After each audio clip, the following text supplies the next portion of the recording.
या ठिकाणी आपण आपल्या सगळ्याला आता रिक्षावर सुरुवात करतोय.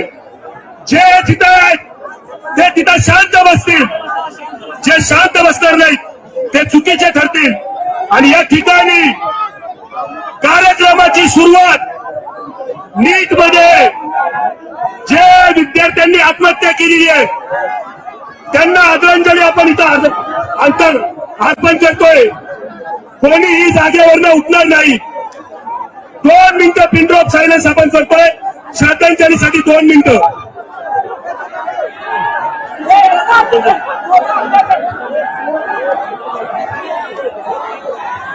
थोडं शांत राहा, थोडं शांत राहा.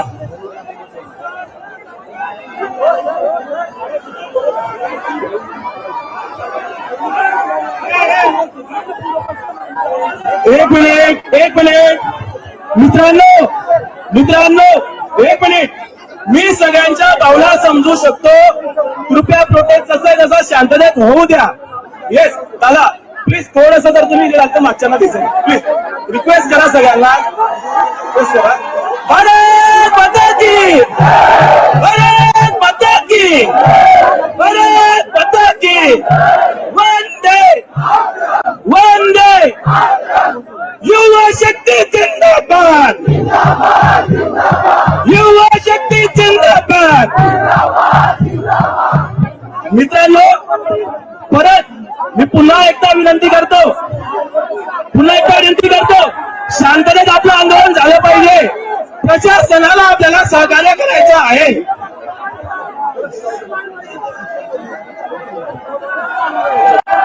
चला एक मिनिट.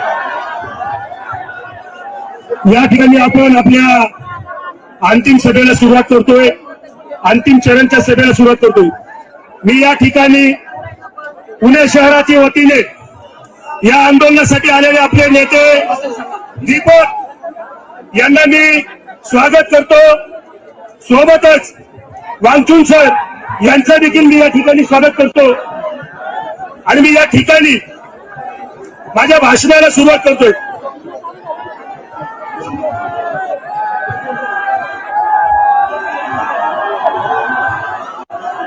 या ठिकाणी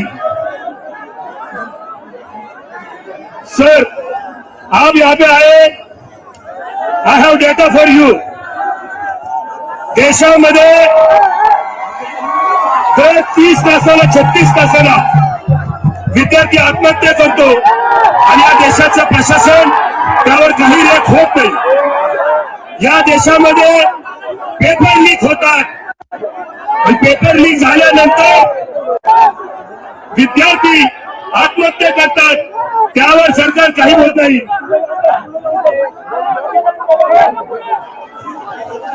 यानंतर आपण सर्वजण 2 गोष्टी लक्षात घेऊ. यानंतर सोनम वांगचूक सर हे आपली भूमिका मांडतील. तत्पूर्वी नीटच्या पेपरमध्ये ज्यांनी आत्महत्या केलेली आहे त्यांच्यासाठी 2 मिनिटं आपण शांत राहणार आहोत. जिथं आहोत तिथंच. यानंतर सोनम वांगचूक सर होतील. नमस्कार. कसत्या पुणे जुले. मैं आप लोगों से एक नारे के बाद पुणे कितना शांत है सुनना चाहूंगा और फिर हम अभिजीत जी से सुनेंगे और 2 मिनट की श्रद्धांजलि अर्पित करेंगे जिन बच्चों की मृत्यु हुई है. मैं चाहूंगा पुणे की शांति सुनो. 1 मिनट शांत हो जाइए, शांत हो जाइए. पुणे कितना शांत है वो हम सुनेंगे, उसके बाद इनको सुनेंगे और श्रद्धांजलि अर्पित करेंगे.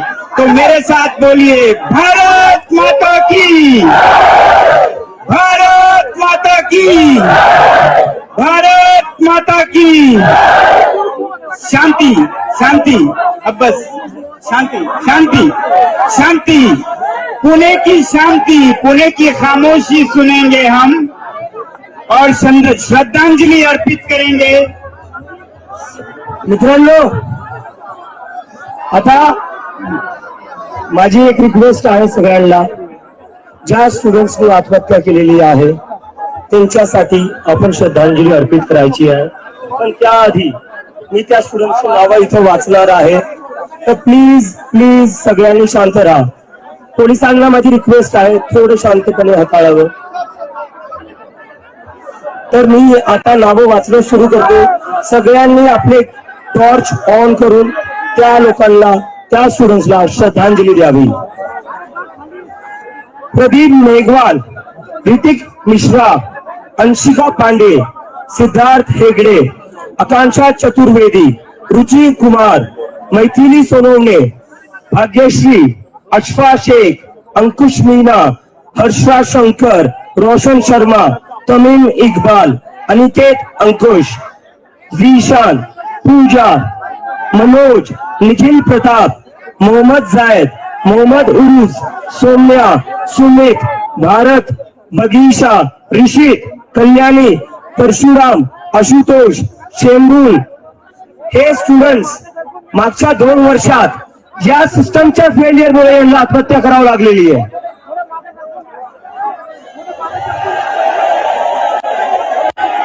मागच्या 2 वर्षात 40 पेक्षा जास्त स्टुडंट्सला आत्महत्या करावी लागलेली आहे. आणि तरी पण हे बिनलाजासारखे यांच्या खुर्चीवर चिटकून बसलेले आहेत. कधीपर्यंत चालणार हे?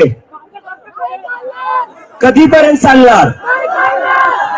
हे स्टुडंट्स पुढे जाऊन डॉक्टर झाले असते, डॉक्टर होऊन यांनी दुसऱ्यांचे प्राण वाचवले असते, पण या सिस्टमच्या फेलियरमुळे या स्टुडंट्सला स्वतःचा जीव द्यावा लागला. मला नाही वाटत आपल्या देशासाठी याच्यापेक्षा जास्त अपमानास्पद काही असू शकतं.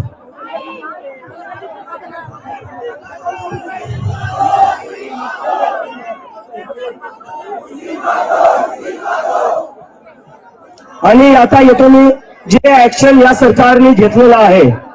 ऍक्शन या सरकारने काय घेतलं आहे? ज्या स्टुडंट्सनी सुसाईड केलं त्याच्यावर यांनी ऍक्शन घेतलंय ट्रान्सफर, सस्पेन्शन पण नाही, ट्रान्सफर. अधिकाऱ्यांचं ट्रान्सफर केलेलं आहे. म्हणजे आपल्या देशात स्टुडंट्सची लाईफची व्हॅल्यू एवढी कमी आहे की तुमच्याकडून तो कॉक्रोच आज पुण्यात येतील आणि पुण्याने ते करून दाखवले. जंतर मंतर पेक्षा मोठी सभा आज आपली झालेली आहे. आणि काय हे लोक जेव्हापासून ही मुवमेंट सुरू झालेली आहे, काय मागतोय आम्ही? आम्ही फक्त राजीनामा मागतोय. कशासाठी मागतोय? नीटचे 22 लाख स्टुडंट, सीबीएसईचे 17 लाख स्टुडंट, सीयूईटीचे 16 लाख स्टुडंट, एसएससी जीडीचे 40 लाख स्टुडंट, असे 1 करोड पेक्षा जास्त स्टुडंट आहे ज्यांच्यासोबत असे 1 करोड पेक्षा जास्त स्टुडंट्स आहेत ज्यांच्यासोबत अन्याय झालेला आहे. आणि तरीही कोणी जिम्मेदारी घ्यायला तयार नाहीये, तरीही कोणी राजीनामा द्यायला तयार नाहीये. तर आमचं हे म्हणणं आहे की तुम्ही कधीपर्यंत अशी बिनलाजापणे तुमच्या खुर्चीवर बसून राहाल? आणि आपल्या देशाचे जे विश्वगुरु आहेत,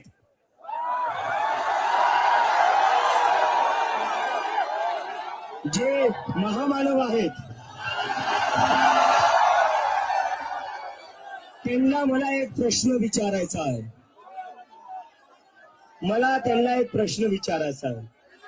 तुमच्यासाठी हे 1 करोड स्टुडंट्स महत्वाचे का तुमचा एक इनकॉम्पिटेंट मिनिस्टर महत्वाचा आहे? तुम्हाला निवड करावं लागेल. जर तुम्ही त्यांना काढणार नाही तर उद्या तुमचं ट्रान्सफर करण्यात येईल. आता अजून सहन करणार नाहीत लोक. स्टुडंट्स आत्महत्या करतायत. मी तरी आज इथं उभा आहे, तुम्ही सगळे इथं बसलेले आहेत, पण त्या आई वडिलांचं काय ज्यांच्या लेकरांनी आत्महत्या केलेली आहे? तुम्हाला आणि मला बरेचसे लोक म्हणतात की जेनझी आंदोलन करतोय, जेनझी आंदोलन करतोय. शिक्षा मंत्री कैसा हो? शिक्षा मंत्री कैसा हो? शिक्षा मंत्री कैसा हो?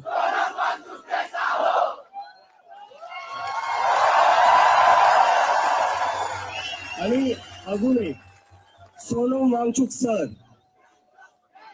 रँचो रँचो.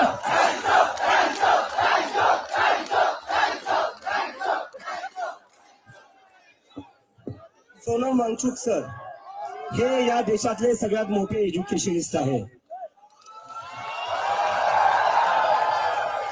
अशा माणसाला शिक्षा मंत्री करण्याच्या जागी यांनी जेलमध्ये टाकलेलं होतं. आज मी बातमी वाचली जे जंतर मंतरवर एक टीचर आली होती आमच्या मुवमेंटला सपोर्ट करायला, तिलाही सस्पेंड करण्यात आलेले आहे. मला हे कळत नाहीये यांना जेलमध्ये टाकण्याजागी, मला जेलमध्ये टाकण्याजागी किंवा त्या टीचरला सस्पेंड करण्याजागी तुम्ही तुमचं काम नीट का नाही करत? तुम्ही पेपर लीक का नाही थांबवत? तुम्ही राजीनामे का नाही घेत? जर तुम्ही राजीनामे घेतले असते तर मला अमेरिकेवरनं इथे यायची गरज पडली नसती. जर तुम्ही धर्मेंद्र प्रधानचा राजीनामा घेतला असता तर इतक्या सगळ्या स्टुडंट्सला आज इथं रस्त्यावर बसावं नसतं लागलं. तर तुम्ही काय चालवलेलं या देशात हा तुम्हाला विचार करावा लागेल. आणि आता मी तुमच्या सगळ्यांना एक रिक्वेस्ट करतो.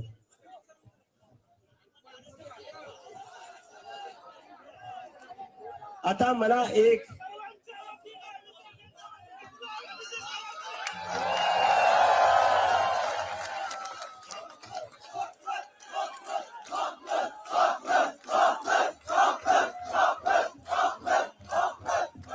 और ये लद्दाख के तरफ से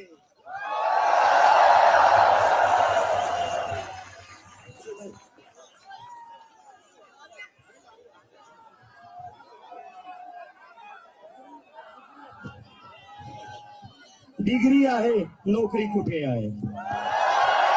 आता मी याच्यावरच येतोय.